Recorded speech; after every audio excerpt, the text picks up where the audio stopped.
라이언은 평생 교만과 싸우기 위해 자신의 팔에 에고는 나의 적이다 라는 문신까지 새겼습니다. 우리 성도들은 마음판에 새겨야 합니다. 교만은 나의 적이다.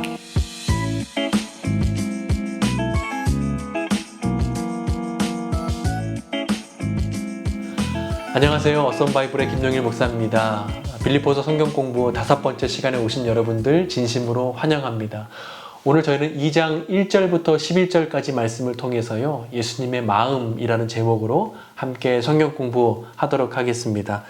단테의 신곡 지옥편을 보게 되면요, 단테가 좀 재밌는 상상을 합니다.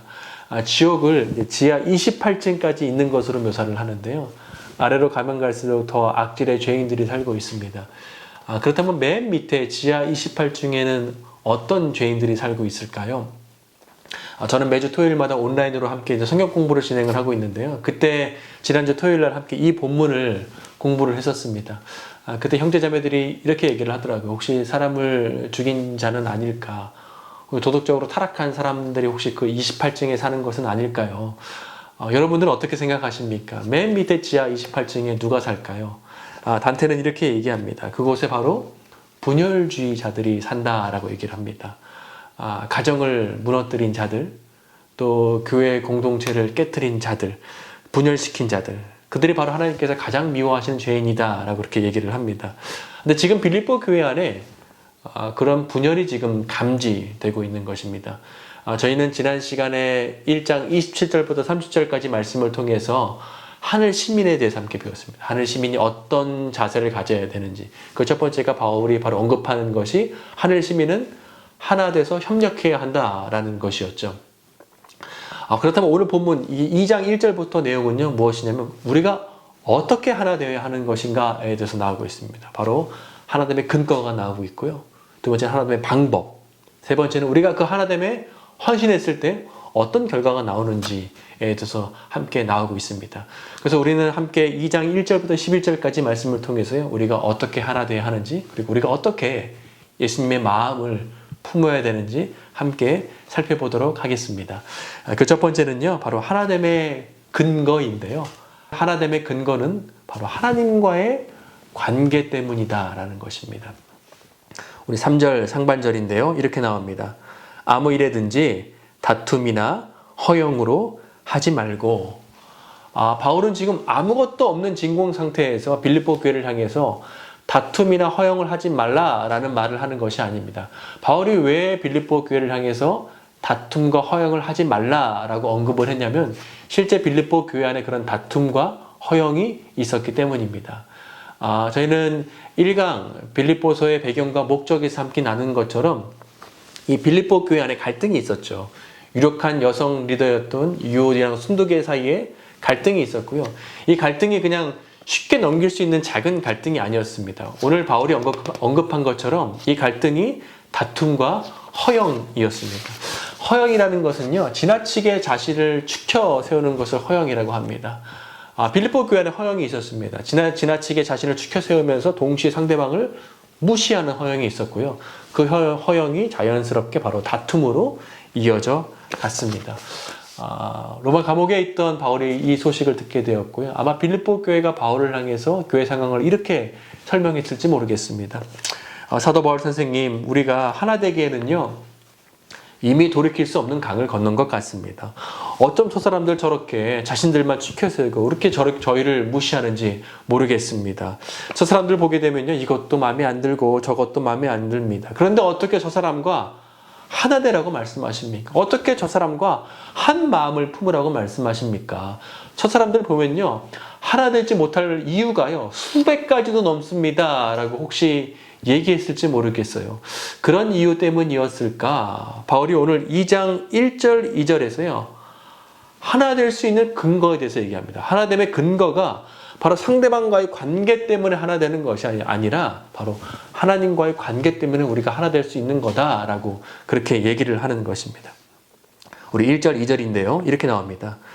그러므로 그리스도 안에 무슨 권면이나 사랑의 무슨 위로나 성령의 무슨 교제나 국률이나 자비가 있거든 마음을 같이 하여 같은 사랑을 가지고 뜻을 합하여 한 마음을 품어.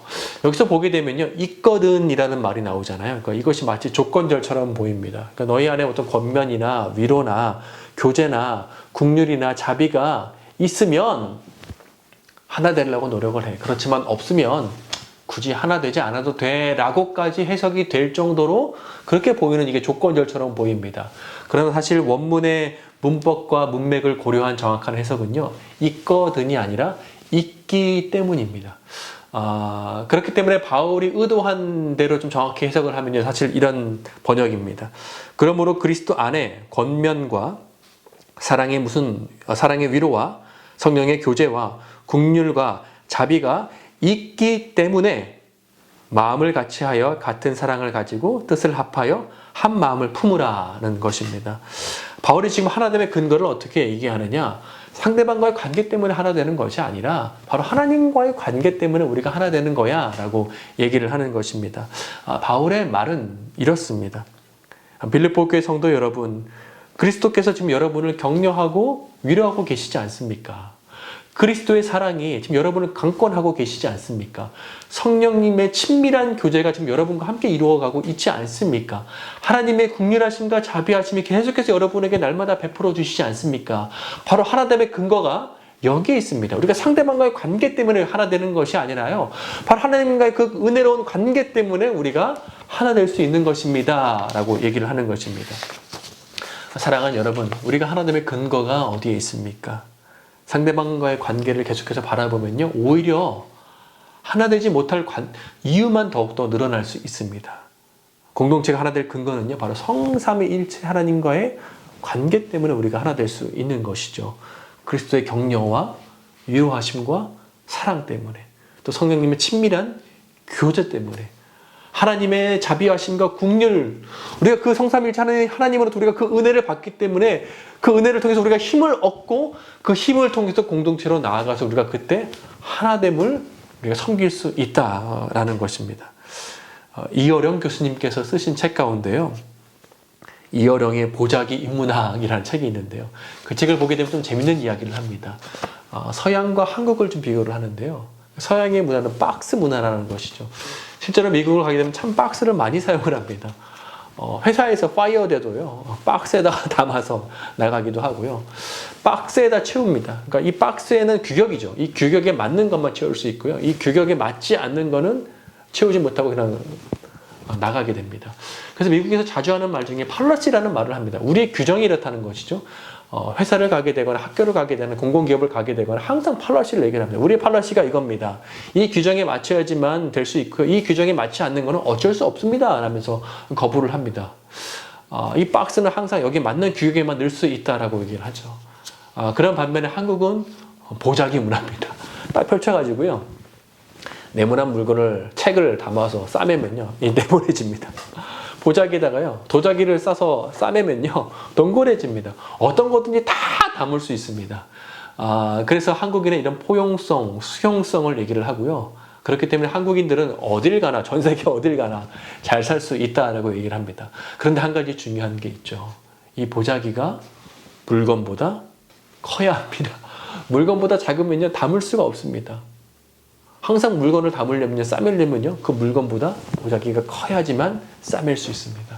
근데 영적인 원리도 마찬가지인 것 같습니다. 우리 안에요, 다 사람마다 문제를 싸맬 수 있는 보자기가 있습니다.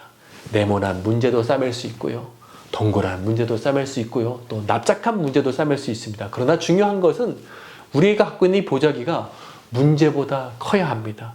우리의 이 보자기를 은혜로서 넓혀야지만 어떤 문제들지 싸맬 수 있다라는 것이죠. 근데 바울이 지금 그런 얘기를 하는 것입니다. 사랑하는 여러분, 여러분이 상대방을 쳐다보면요, 공동체가 하나 될 근거를 찾지 못할 수 있습니다. 그러나 우리는 주님께 나아가야 합니다. 주님께 나아갈 때 비로소 주님께서 주시는 그 격려와 위로와 교제와 국률과 자비 때문에 비로소 우리가 그때 하나 될 수 있는 것입니다 라고 얘기를 하는 것입니다. 그게 바로 은혜의 보자기가 커질 수 있다라는 것이죠. 어떤 문제든지요, 우리가 어떻게 싸맬 수 있느냐? 우리의 영적인 은혜의 보자기를 넓혀야지만, 하나님으로부터 은혜를 받아서 성삼위일체 하나님과의 관계에서 우리가 은혜를 받아서 은혜의 보자기가 넓혀져야지만 그때 비로소 우리가 공동체에서 여러 문제들을 싸매고 담을 수 있는 것입니다. 사랑하는 여러분, 우리가 지쳐 있을 때 하나님께 나아갑시다. 하나님께 나아가면 하나님께서 우리의 어떤 문제도 담을 수 있는 우리 은혜의 보자기를 넓혀 주십니다. 그걸 통해서 우리가 그 은혜를 힘입어서 우리가 공동체에서 하나 될 수 있는 것입니다. 예수님께서 우리를 격려해 주시죠. 그 격려를 우리가 얻었으면 우리가 이제 공동체에 가서 격려할 수 있는 것입니다. 성령 하나님께서 우리가 친밀하게 교제해 주십니다. 그 친밀한 교제를 우리가 경험했다면 우리가 공동체에 가서 친밀하게 교제할 수 있는 것입니다. 하나님께서 우리에게 자비하심과 공유를 베풀어 주시죠.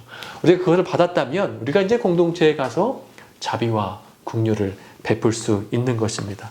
하나님의 근거가요, 상대방과의 관계가 있는 것이 아니라 바로 하나님과의 관계가 있음을 기억하고 하나님으로부터 받은 그 은혜를 통해서 우리가 공동체에 나아가서 하나 될 수 있도록 노력하는 저와 우리 모두가 되기를 소망합니다. 첫 번째가 바로 그 하나됨의 근거를 얘기했잖아요. 하나님과 관계다.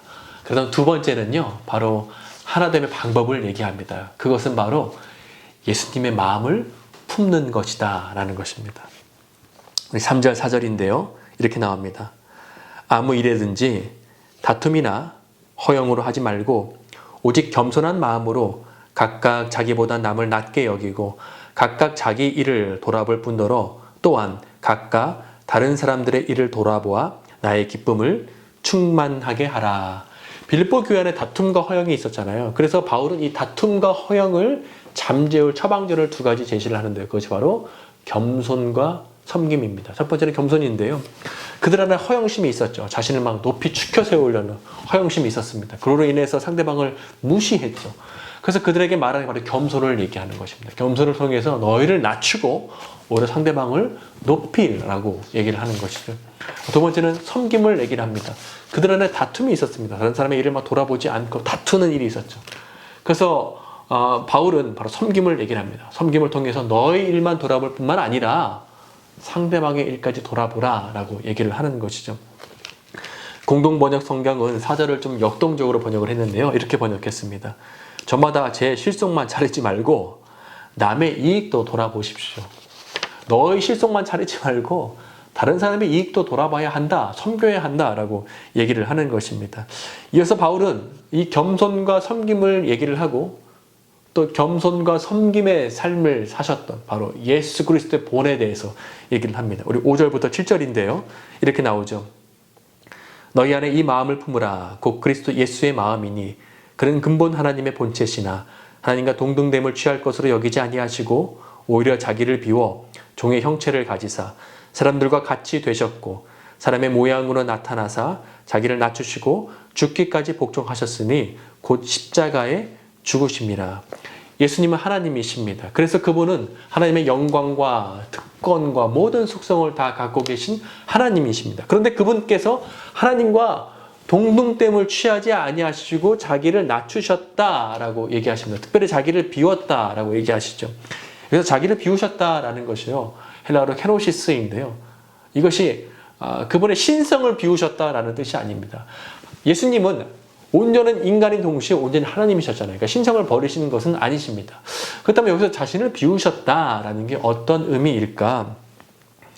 탁월한 신학자인 찰스 라이리 교수님께서는요, 이렇게 설명하십니다. 비우셨다라는 것은 예수님께서 하나님보다 못한 존재가 되셨다라는 뜻이 아니라 그분이 하나님으로서 누릴 수 있는 속성 가운데 일부를 사용하지 않기로 선택하셨다는 것이다 라고 설명을 했습니다. 인간이신 예수님은 여전히 하나님이시고 하나님의 영광 또 그분이 누릴 수 있는 속성을 다 가지고 계셨지만 자발적으로 그분이 사용하지 않기로 선택하셨다라는 것입니다.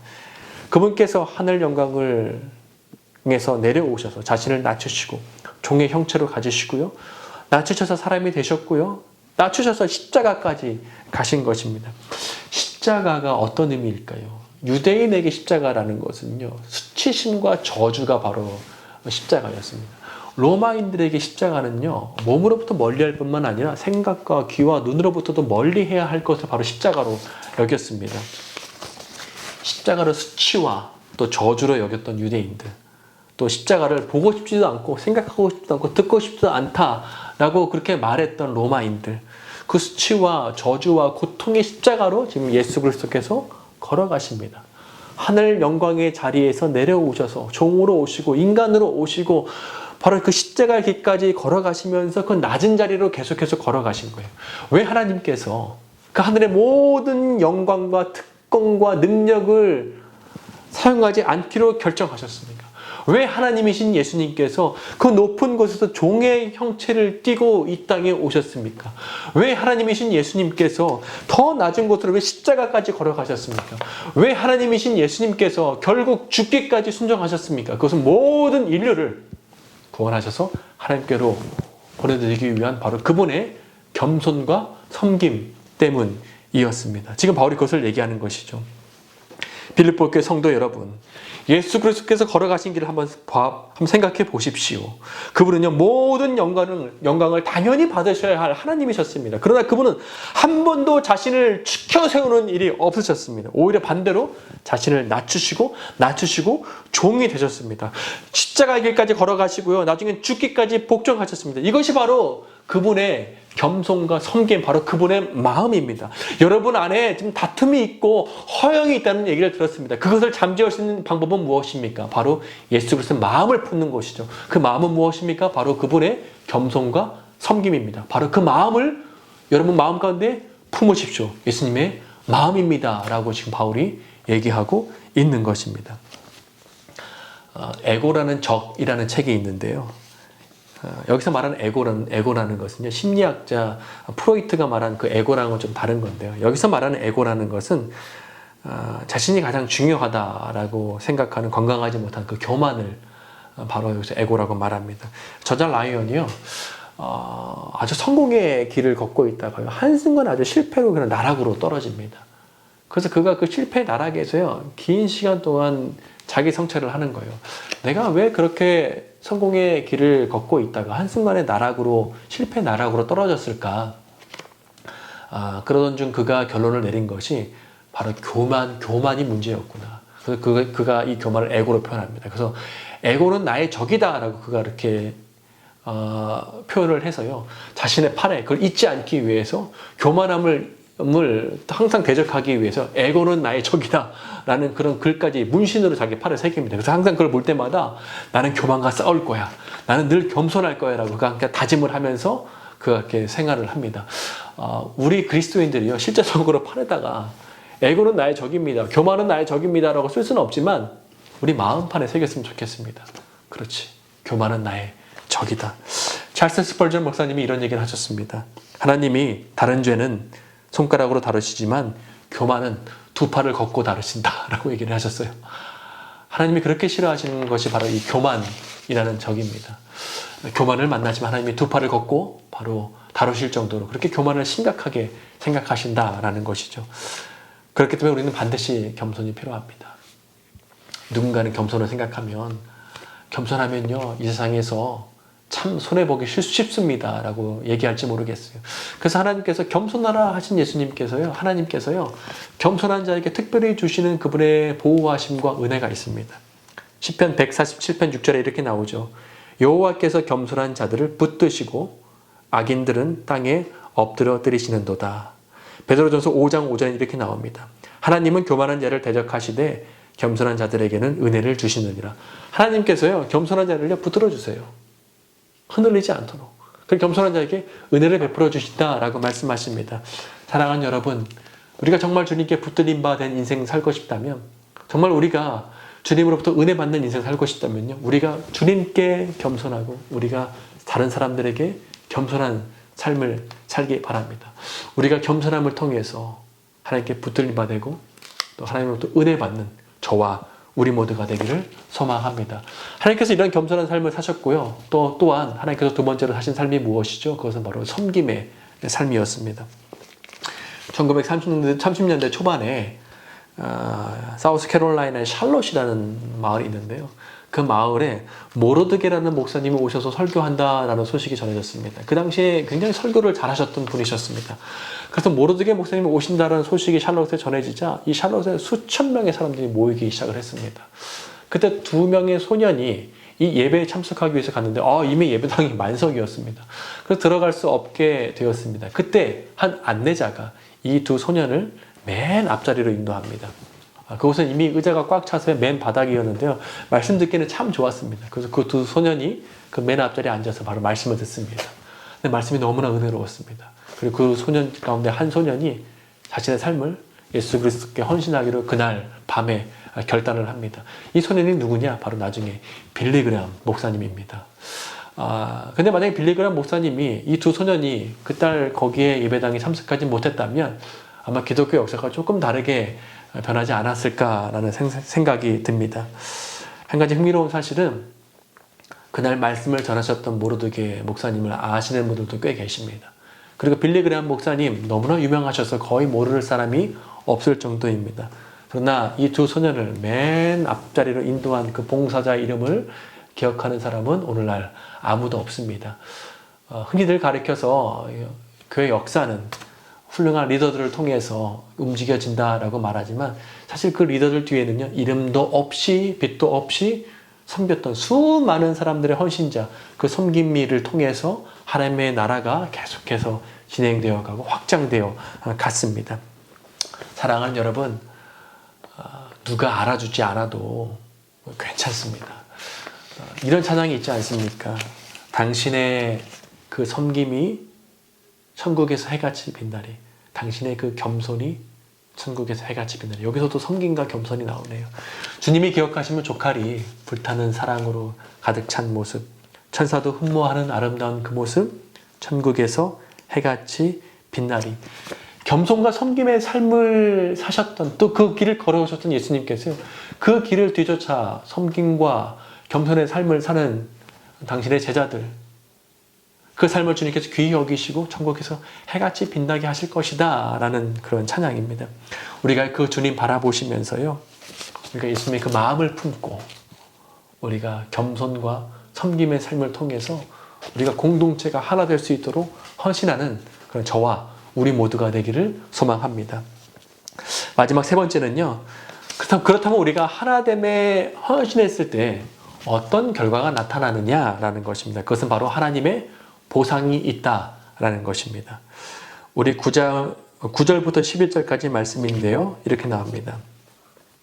이러므로 하나님이 그를 지극히 높여 모든 이름 위에 뛰어난 이름을 주사 하늘에 있는 자들과 땅에 있는 자들과 땅 아래 있는 자들로 모든 무릎을 예수의 이름에 꿇게 하시고 모든 입으로 예수 그리스도를 주라 시인하여 하나님 아버지께 영광을 돌리게 하셨느니라. 여기서 이러므로로 시작을 하죠. 8절에서 이러므로. 9절에서 이러므로. 이러므로는요, 8절까지 있었던 상황에 대한 결과를 얘기하는 것입니다. 그러니까 8절까지가 어떤 상황이었습니까? 하나님이신 예수님께서 사람을 구하기 위해서 영광의 하늘의 보좌로부터 내려오셔서 종의 모습을 갖추시고 결국 십자가까지 죽음까지 가신 그 복종이 있으셨다라는 것이죠. 그 결과가 어떻게 되었냐? 9절부터 말하는데요. 놀랍게 9절을 보게 되면요, 주어가 바뀝니다. 주어가 하나님으로 바뀌어요. 그리고 하나님께서 이끄시는 놀라운 반전의 역사들이 일어나는데요. 그것은 수치와 고통의 십자가에 매달리셔서 죽으셨던 그 예수님을 지극히 높여주시는 것입니다. 높은 이름을 지극히 높여주십니다. 그리고 많은 사람들이 예수가 구원자이기 때문에 야, 네 이름값 한번 해봐, 너부터 한번 구원해봐 라고 그 이름을 조롱할 때 하나님께서 주어가 되어주셔서 모든 이름 위에 뛰어난 이름을 그에게 주셨습니다. 그리고 십자가 팻말에 유대인의 왕이라고 조롱하면서 네가 진짜 유대인의 왕이냐 라고 막 조롱할 때 하나님이 주어가 되어주셔서 이끄는 삶은요, 결국 모든 만물들이 주님이라고 시인할 정도로 그렇게 예수님을 왕으로 그렇게 인정해 주셨다라는 것입니다. 하나님께서 주어가 되어주셔서 하나님께서 내리신 반전이고 결론이었습니다. 이런 것들을 보게 되면 꼭 구약에 요셉이 생각이 납니다. 그의 인생을 관찰하면요, 그의 삶은 계속해서 낮은 곳으로 가는 인생입니다. 형제들 중에 동생으로 태어나잖아요. 또 동생의 자리에서 또 미움받아서 구렁텅이로 빠지게 됩니다. 또 구렁텅이에서 팔려서 나중에 노예의 자리까지 떨어지죠. 또 노예의 자리에서 나중에는 억울하게 누명을 쓰고 감옥의 자리까지 계속해서 그의 삶이 낮은 곳으로 이동을 합니다. 그러나 그는 항상 낮은 곳으로 갈 때마다 항상 섬기는 모습을 보여주었죠. 그리고 하나님께서 그의 삶에, 그의 인생의 주어가 되어주십니다. 그의 삶을 놀랍게 인도하시죠. 나중에 주님의 때에 그를 지극히 높여서 애굽의 국무총리로 만드시고요. 하나님께서 그 구원의 긴 역사의 계획 가운데 한 시대를 하나님으로부터 놀랍게 쓰임받는 그런 사람이 됩니다. 베드로전서 5장 5절에 이렇게 나옵니다. 그러므로 하나님의 능하신 손 아래에서 겸손하라. 때가 되면 너희를 높이시리라. 이것이 하늘의 법칙입니다. 사람들은요, 세상의 법칙은요, 높아지기 위해서 자신이 그렇게 더욱더 높이려고 애를 씁니다. 그러나 하늘의 법칙은 자신이 낮출 때 내가 높이는 것이 아니라 내가 낮출 때 하나님이 나를 높여주신다 라고 말씀하십니다. 이렇게 말씀하시죠. 때가 되면 너희를 높이시리라 고 말씀하시는 것입니다. 이 약속 믿으시기 바랍니다. 사랑하는 여러분, 우리가 하나님의 전능하신 손 아래에 있습니다. 그리고 우리가 겸손하면서 때를 기다리면요, 반드시 주님께서 존귀하게 하실 날이 반드시 옵니다. 그리고 우리 인생에서요, 우리가 겸손할 때 우리 인생의 주어가 하나님이 되어주십니다. 그리고 하나님께서 놀라운 보상을 주십니다. 그러므로요, 겸손의 손해를 두려워하지 마시고요, 우리가 늘 예수님의 마음을 품고 겸손과 섬김을 통해서 공동체의 하나됨을 이뤄가고요, 주님께서 주실 놀라울 그 축복을 바라보면서 우리가 계속해서 낮은 곳에서 섬기고 겸손할 수 있는 저와 우리 모두가 되기를 소망합니다. 감사합니다.